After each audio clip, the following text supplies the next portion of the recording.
City of Ann Arbor Parks Advisory Commission. It's about 4:07 and we're here on the second floor of City Hall. Colin, will you call the roll, please? Commissioner Jackson. Here. Commissioner Gallardi. Here. Commissioner Santa Croce. Here. Commissioner Morrison. Here. Commissioner Kraut. Commissioner Borgsdorf. Commissioner Ramaswamy. Commissioner London. Here. Commissioner Apple. Here. And Councilmember Craypaul. Here. And Councilmember Grant. You have a quorum. Awesome, thank you. So you have before you agenda, any changes, additions?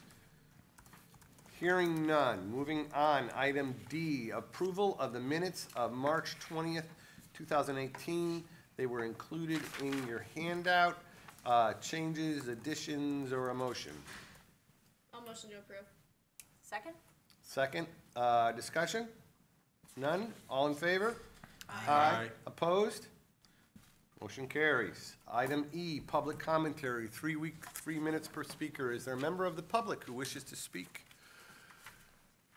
Seeing none, moving on, item F, special presentations, we have none. We're rocking and rolling here. Item G, new business, here we go, into the meat of it. G1, resolution to recommend the parks operating budget for fiscal year 2018 and the operating expenses of Ann Arbor Skate Park. Colin. So this is an annual resolution that actually comes to PAC. When the city and the Friends of the Ann Arbor Skate Park started the skate park, there was an agreement in place that the maintenance costs of the skate park would be the responsibility of the Friends of the skate park, but the city has an option every year to pick up the cost of the maintenance of the skate park if we're able to do so within our operating budget. And this year we are. The total amount is around $10,000. That includes the removal of graffiti. If you remember, there was one very bad day in the summer when there was a great deal of hate graffiti at that location. So the cost includes all of the work that had to be done to remedy that. Staff's recommendation is that we cover the expenses because what this allows is for the endowment fund for the Ann Arbor Skate Park Friends to increase. They're up to $108,000 now. It will be more valuable, I think, to the city and to the parks to have a larger portion in hand for when a larger, let's say, capital repair comes to be, which at some stage it shall. So that's the recommendation of staff. Questions? I have one. Is there not what's the porta potty thing? Is there not a restroom there? Or is it just all the way over on the? There are not restrooms still in use at the shelter. So we actually have porta potties at the skate park and around the softball fields. Yep. I move approval. Is there a second? Second. We'll give that to Alan, given it's his last meeting. We can get him on the record. All in favor? Aye. Opposed? Abstentions? Motion carries. Item G2, PAC on the fiscal year 2019 proposed budget for Parks and Rec. Bob and Colin. Yeah, I'll kick it off. We met, well, number one, this is the second part, the second year of the 2-year budget that we agreed to last year. It is being rolled forward as it was last year with the same type of priorities. There are some minor adjustments based on what things cost this year versus in the past. Aside from that, Paige and I met with Colin last week and had the time to go through it, look at it, and are now comfortable with moving it forward and asking Colin to present some of the specifics to you. Sure, I can provide a little bit more information. As Commissioner Gallardi said, we are in year 2 of a 2-year budget plan.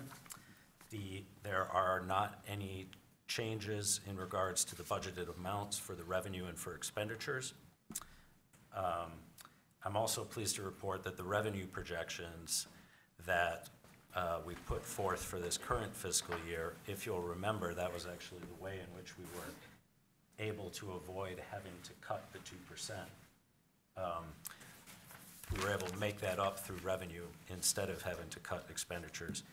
Those projections for the revenue look like they're going to come in, so we're in good shape for the 2019 year coming up. The main change is really organizational. You may remember there was an email I sent a while back now that spoke about the reorganization of the Parks Department. So traditionally, the Parks Department was in one area, and all of the budget was contained in one area. Over the last probably 10 years, it's been split so that there's a portion in community services and there's a portion in public services, kind of the public works portion of the city, if you will. All that is happening in terms of the budget is any of the funds for parks which were in public services last year will be in community services this year. As a person that's been with the city for a long time and with parks for a long time, I think that the reorganization into a single parks department from both a organizational standpoint and a budget standpoint makes sense. I actually look quite forward to it, and this is what the budget reflects, in short. If you were to go and have a look at it, and you were to have a look at the budget for the coming year, you would see there's no money in public services. All of that has come over to community services, parks. So the budget is whole, it's just in one place this year. Questions?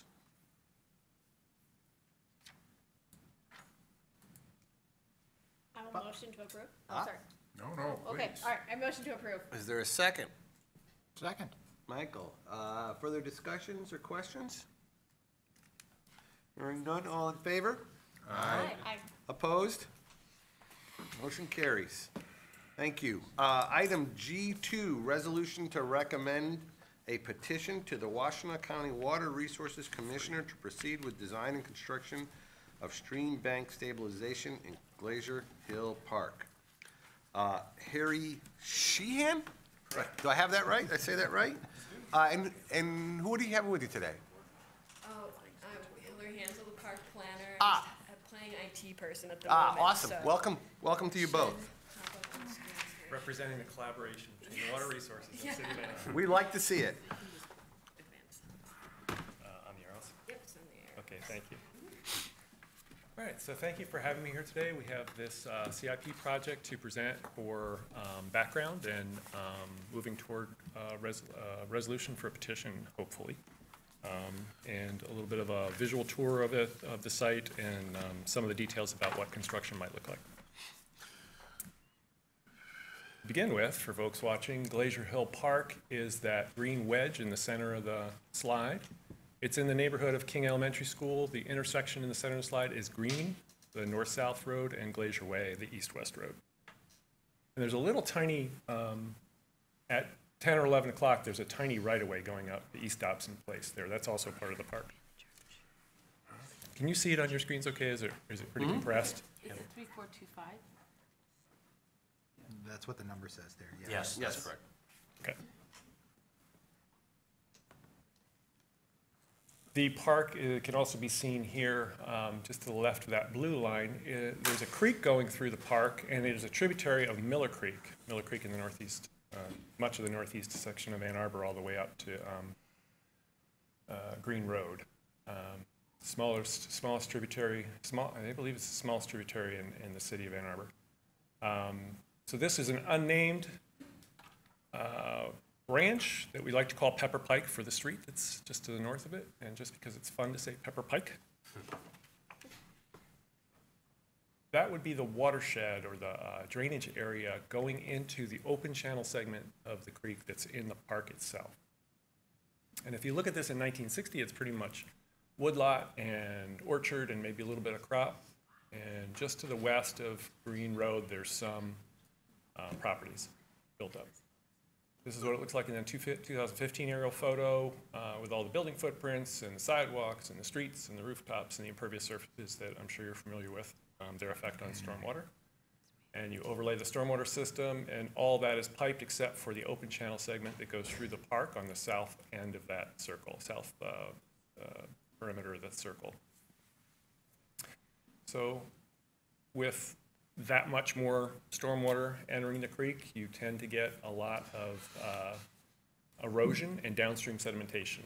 And this is a pretty steep creek, Miller Creek, and this is the steepest section of Miller Creek. So again, you just have a lot of potential energy there, and when you get a lot more water going into a creek that wasn't used to handling that much water, it tends to erode. In 2013, the city commissioned this Miller Creek sediment accumulation study, and it found that among all the reaches that it looked at, Reach D, which was the name of this section, was essentially the highest eroding section per linear foot. And the effect of that downstream in Ruthven Park is this, what looks like a miniature Mississippi Delta, where the sediment just piles up, where the velocity of the water slows down. Part of the reason for the study was that the creek jumped its channel.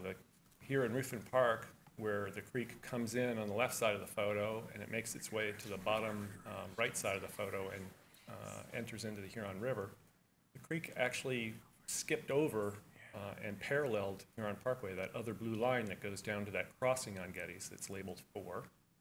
And that's what this looked like. So that's been repaired, but along with that particular issue, this is a water quality issue. The reason we're chasing sediment is because sediment is tied to phosphorus. Phosphorus is tied to algae. This is what causes the algae blooms in Ford and Belvedere Lake. Sediment ruins habitat. Those algae, the sediment, this is part of the Lake Erie watershed too. So to look at this at the larger scale, this is what's causing, on an acre per acre basis, this is what's causing the drinking water problems in Toledo and algae blooms in the western Lake Erie basin. So every little bit of this corrective action helps. This is the photo tour of the creek starting at Pepper Pike on the north, where that arrow is, and there's about a dozen photos, and I'll just go from north to south.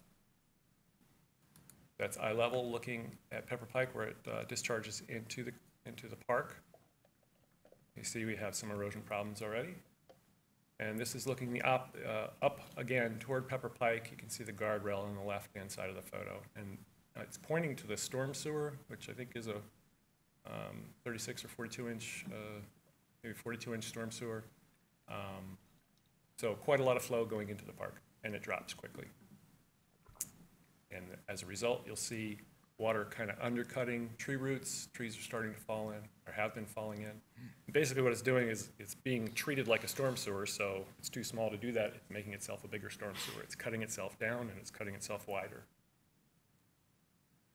And you see a lot of tree fall, a lot of trees that are more horizontal than vertical, 12-foot, 14-foot cut banks with trees on top that are coming down. There's a cherry falling across the creek. Some cottonwoods being undercut, some larger cottonwoods. And you see the channel, it's pretty much a channel that's handling this much flow will cut itself down until it hits enough rock, and then it will go out wider. So you get this U-shaped channel that is kind of a feedback loop. It cuts itself deeper, and then it cuts itself off from the floodplain. So it just kind of churns away and eats away at more of the stream channel. Woody debris, this is about 5-6 foot. This is typical. If you go down in there, it's vertical banks of 5 to 6 feet. There used to be a couple crossings. There was a loop path in this park, and the pipe wasn't enough to handle it, so the crossings blew out. But there they sit in the channel. And this is the very downstream end. That's the culvert under Glacier Way.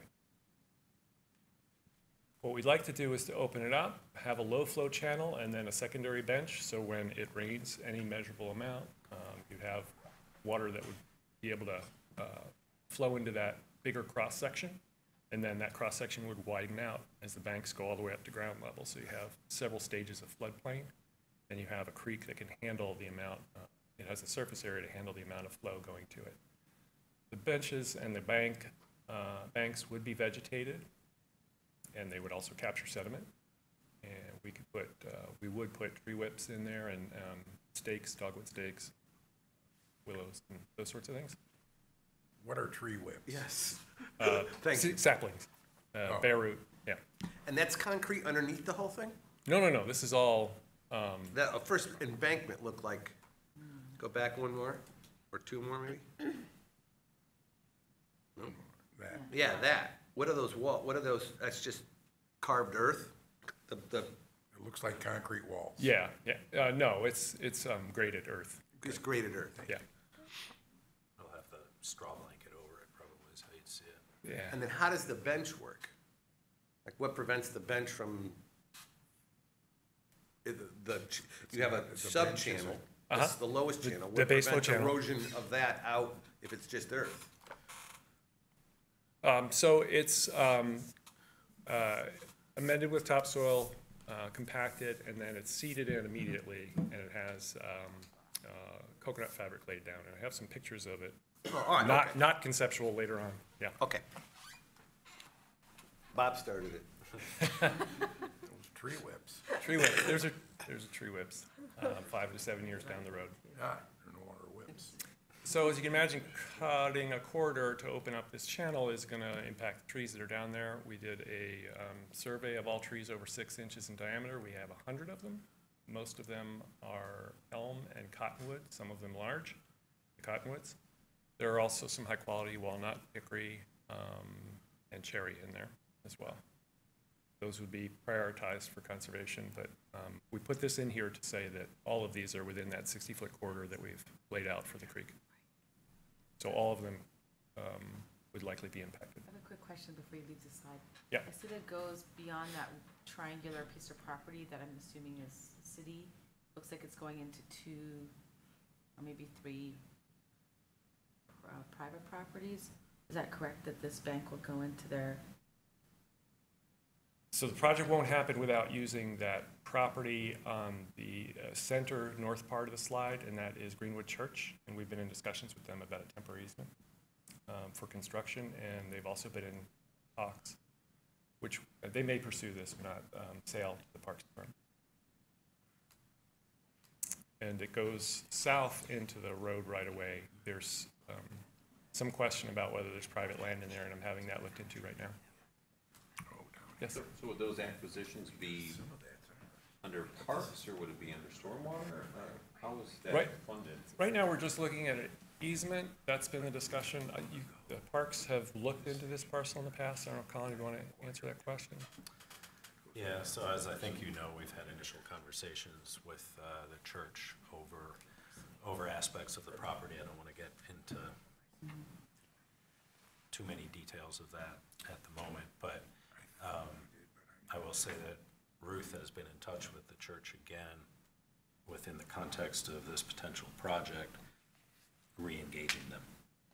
So I think we will probably see something in the future And at if a I PAC meeting. could get to the money piece of this, the idea would be to create a county drain here. It would be much better for us to have a permanent easement or ownership of that for long-term maintenance. We could do it under temporary construction, but only the part that we have an easement on would become county drain.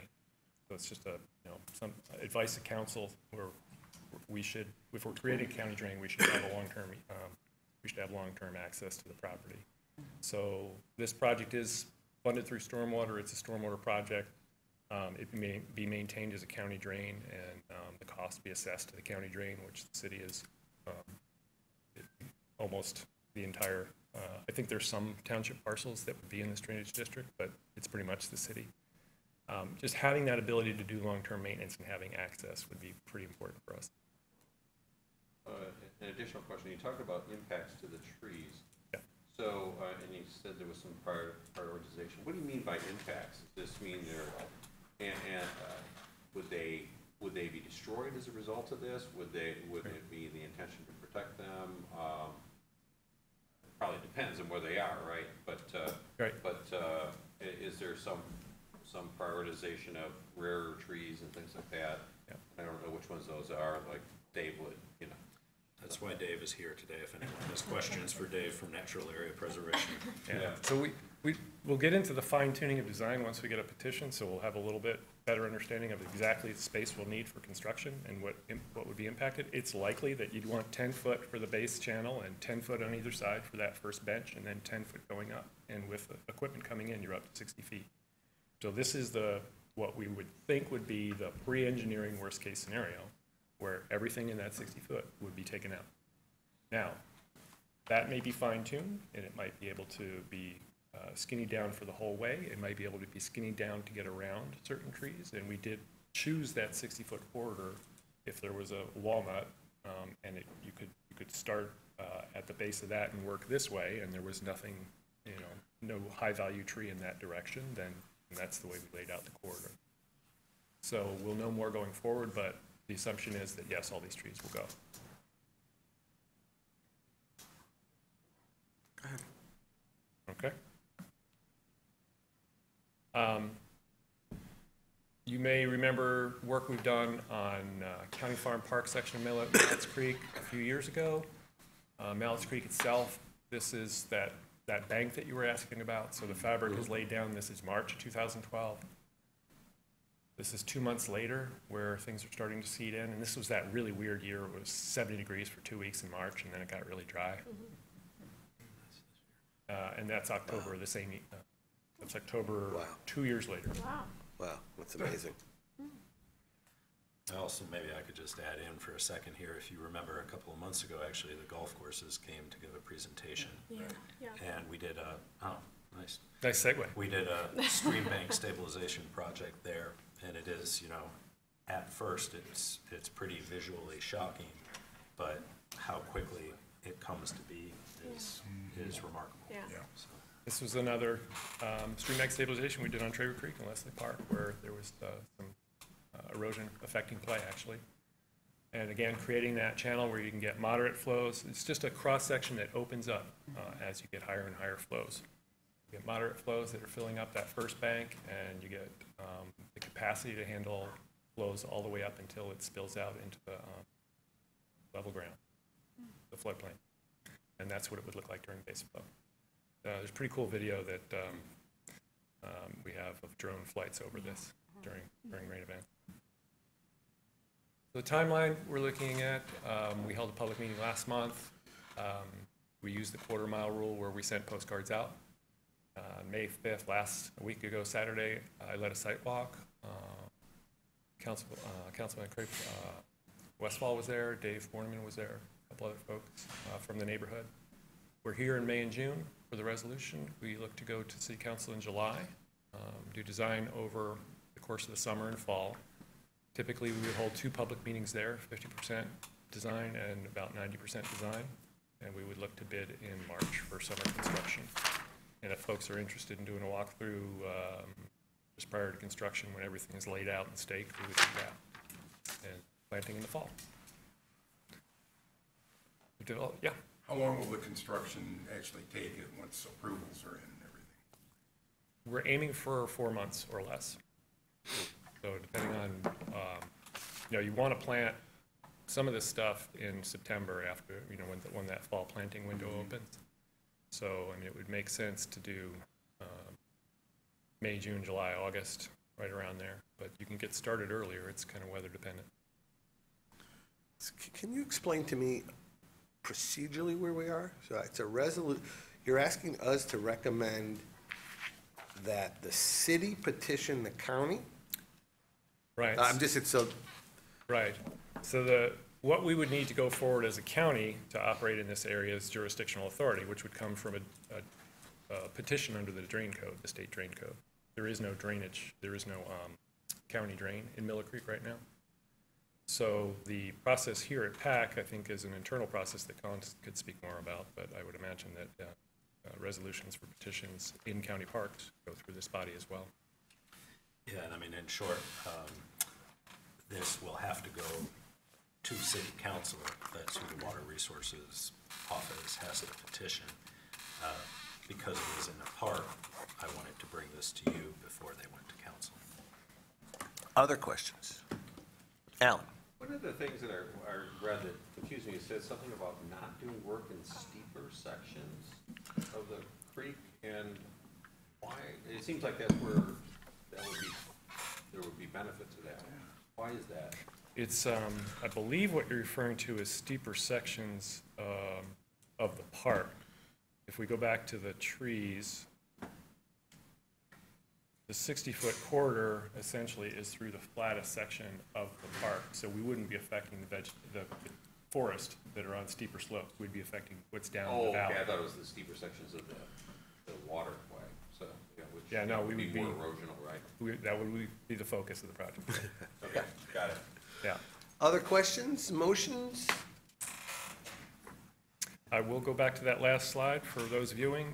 It has my phone number on it. We have a email distribution list for public notification on the project, and if you call me and leave a message with your email address, I'd be happy to add you to that list.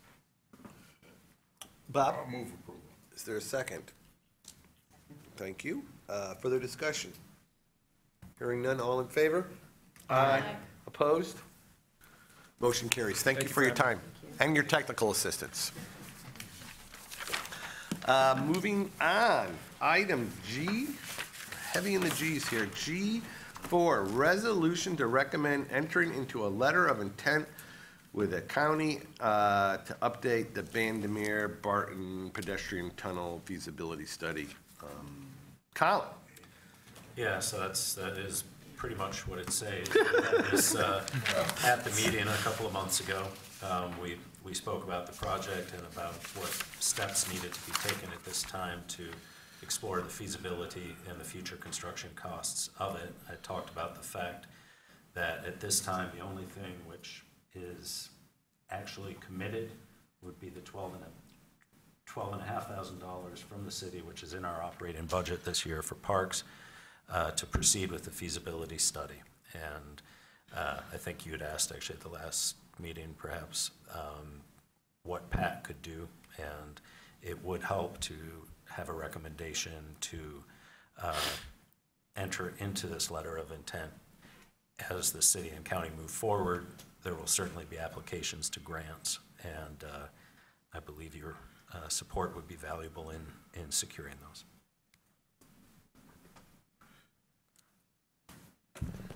Questions? Is there a second? Thank you. Further discussion? All in favor? Aye. Opposed? It passes, thank you. G5, resolution to recommend accepting a Fair Food Network grant for the farmer's market in the amount of $40,000. Colin? So this is another annual resolution that you will have seen at PAC. I'm always excited to bring it. It's a resolution to accept the grant from the Fair Food Network so that we are able to extend how food assistance is available to customers at the farmer's market. We've been doing this since, I believe it's 2010.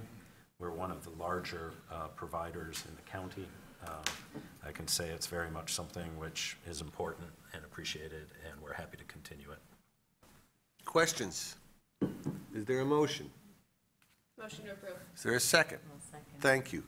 All in favor? Aye. Opposed? Abstentions? Aye. My wife works there, so I abstain. All right. G6, information on the 2018 Parks Millage. Yeah, I'm going to talk to you guys about that, but I'm going to go down there because we have a presentation for this. Fancy.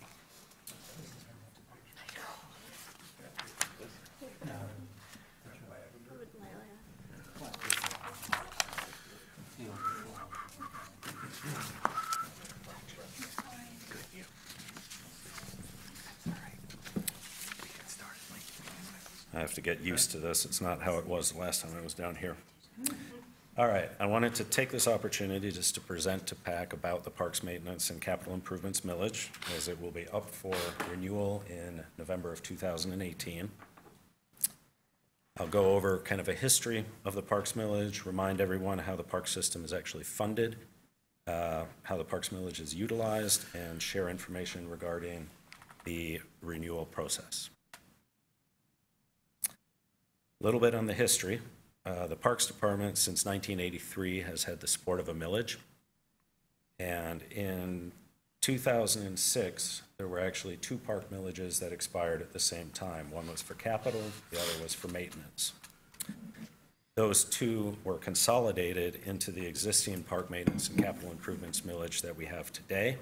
It passed in 2006, and then it passed again in 2012 for another 6 years. Each year, about $6 million comes in through the millage in terms of revenue. There were also approved by City Council in 2006 and updated a couple of times since, some kind of key points for the administration of the millage. One of the key points is that each year between 60 and 80% of the millage revenues are to be used for the maintenance of the parks and 20 to 40% for capital purposes. Another key point of the policies highlighted was what items actually the millage could not be spent on. And those are essentially core services, things like mowing and snow removal. Just as we get into it, a quick reminder of kind of the scope of the park system. 159 parks, 79 playgrounds, 32 tennis courts, pools, rinks, courses, canoe liveries, community centers, extensive park system that you're familiar with. So how are we able to care for all of this park inventory? Well, the vast majority of park funding comes from the general fund and the parks millage. This year, our expenditure budget is about $14.6 million. Of that amount, the general fund contributes about $8.6 million, or just under 60%. The parks millage contributes the remaining 41%, or just about $6 million. So that split kind of highlights how important the millage is to the continued care of our parks.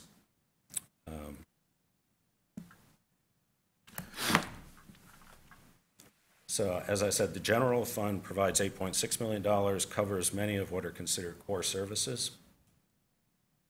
And core services include things like mowing, snow removal, utility bills, the vast majority of the seasonal staff, over 300 of them, and the full-time staff that operate the pools, the rinks, the liveries, the golf courses, et cetera. Within that $8.6 million, it's split so that about $6.3 million is allocated toward operation of the recreation facilities and also park administration costs, things like staff time, like retiree health care, IT costs, utilities, and so on. The remaining 2.3 is allocated to park operations, and that primarily covers mowing, snow removal, and a portion of the playground inspections that we perform. So out of that, again, the $14.6 million, about $6 million comes from the millage.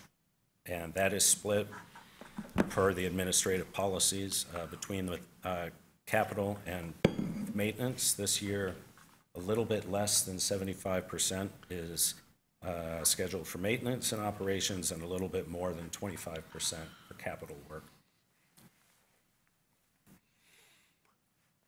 So out of the $4.4 million for the maintenance side of the millage, it splits out as follows. About $2.4 million goes toward park operations. This is to provide care for the parks, I would say, above and beyond the core services. So repairs at recreation facilities, neighborhood parks, courts, trails, pathways, park amenities. It's an extremely long list.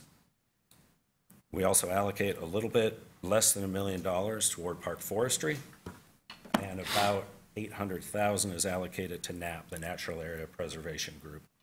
And that entire program has actually been in the millage since its inception back in 1993. We also support the Give 365 program to the tune of about $300,000 in the millage. That's the volunteer program that works at just about all of our parks.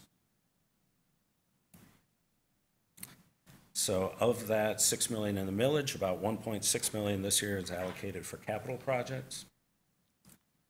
And capital projects can be things for new amenities, like the Rotary Playground at Gallup Park, which you see in the top left here. In the case of the Rotary Playground, the Parks millage provided about $250,000 toward it, and the total project cost was about 1.1 million. So it's an example of how we're able to use the Parks millage money really to seed larger projects than we might otherwise be able to do. There are other capital projects within our park system that oftentimes are actually capital replacement of existing amenities. So for example, in the upcoming year, we anticipate replacing the Riverside Park Boardwalk, which is a major part of the Border to Border Trail. Other potential projects include ongoing upgrades at the pools and rinks, and also replacing a portion of the pathway at Gallup Park.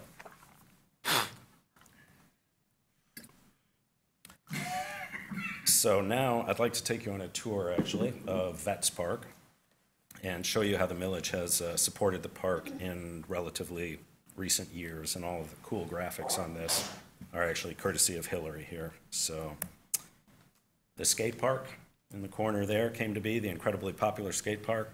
That received a little under $300,000 of support from the Parks millage. The total amount of the project was about 1.2 million. So again, we were able to leverage millage funds into grant money from the state, from the county, and from the Friends of the Skate Park in this instance. We moved to kind of the other side of Vets Park. At the swimming pool, we are replacing, literally as I speak, the pool liner, so it will be ready for this upcoming pool season. That's an example of a replacement project, which is capital and costs about $175,000. Right by the pool is the pool mechanical room and the rink mechanical room, which nobody sees but is really important. And over the spring, the pool has had its very antiquated filtration system replaced with a brand new filtration system and pump system. Again, this is a capital replacement project, costs probably close to $250,000. I also want to add that kind of throughout the year at the pool and rink mechanical rooms and also at the other recreation facilities, it's the non-capital portion of the Parks millage which provides the means to address repairs. And for a pool and rink complex like Vets, those repairs over the course of a year are expensive. They oftentimes get actually around $100,000 annually. At the ice arena, the compressors that keep the ice for the rinks are going to get rebuilt over the summer. We have a computer program that keeps track of the compressor system now. Another example of a capital renovation project was in 2013, we had to replace the roof over the ice arena, which that is a gargantuan roof, and there's a reasonably gargantuan bill to go with it. Every year, volunteer events are held at Vets. Last year, we had about 13 events, and the millage supports the Give 365 program that hosts the events. Just another example at Veterans are the tennis courts, which we replaced back in 2010 for about $100,000. 2012, we did all of the softball fields and the baseball field were completely redone. This was after, honestly, close to 40 years when there was a real need, both from kind of a usability standpoint and also just an aesthetic standpoint as you drove by the park. So that's something that the millage has helped solve. As a last example, we also were able to use the millage to repave and add pathways at the park, including a ADA pathway by the skate park. So kind of the idea, just by focusing on the one park, I hope, is just to show you how the millage really casts a wide net and is extremely important. I mean, it's absolutely essential, really, for the continued upkeep and care of the parks. So let's talk just a little bit about the millage renewal, as in what's it going to cost. So the current millage costs a household, which is based on a mean taxable value of $126,000, about $136 a year. The renewal, if approved, would cost about $139 a year, or a little bit over $10 a month is another way, I think, of looking at it. And it will bring in a little bit over $6 million per year. The staff recommendation is that the administrative policies stay the same because basically speaking, they work well. As I mentioned earlier, there's that split between the capital and the maintenance, the 80-20, 60-40 split. After 11 years of actually managing the millage, the expenses are pretty close to 70-30. So we fall kind of within those parameters awfully well. Staff also recommend retaining what we refer to as the fairness resolution, which is one of the policies that basically speaks to the fact that if the city experiences cuts in the general fund, that the Parks Department can't experience cuts at a greater rate than the rest.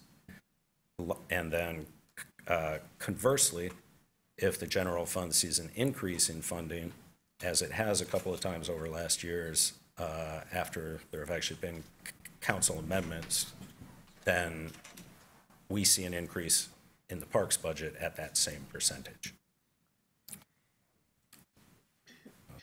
Wrapping up, in regards to next steps, we'll be back at PAC in June for a resolution, I hope, supporting the renewal. Then we go on to council, and November, the renewal will be on the November ballot.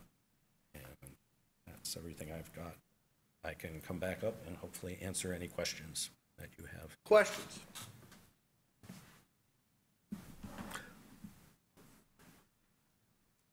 Really nice presentation. Yes. That's, I should probably get to my chair.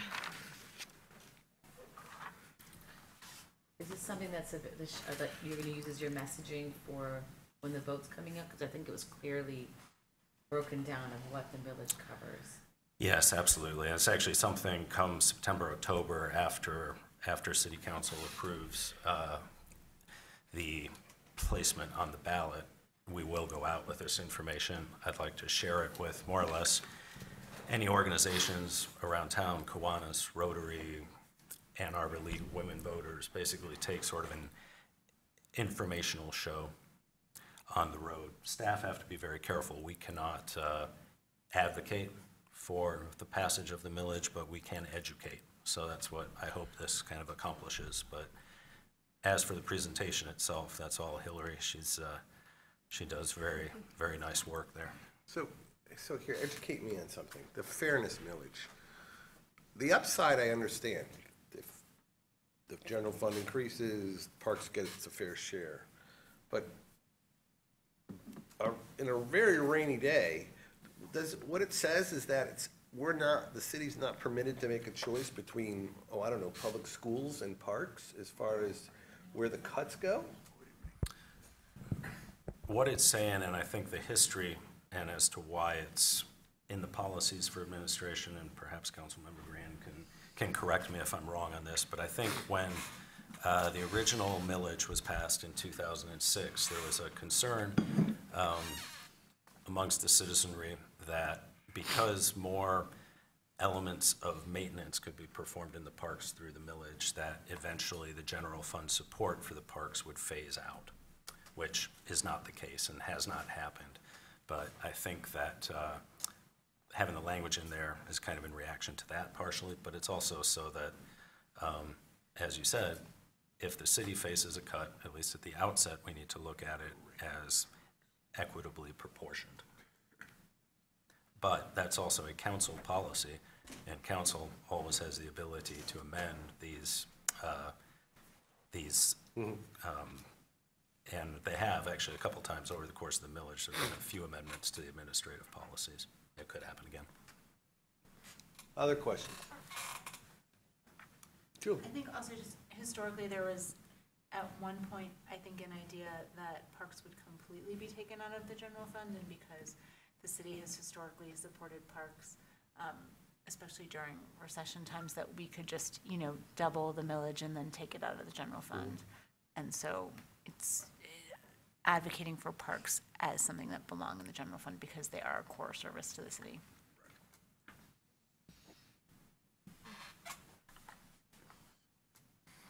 All right, that's not an action item. Thank you.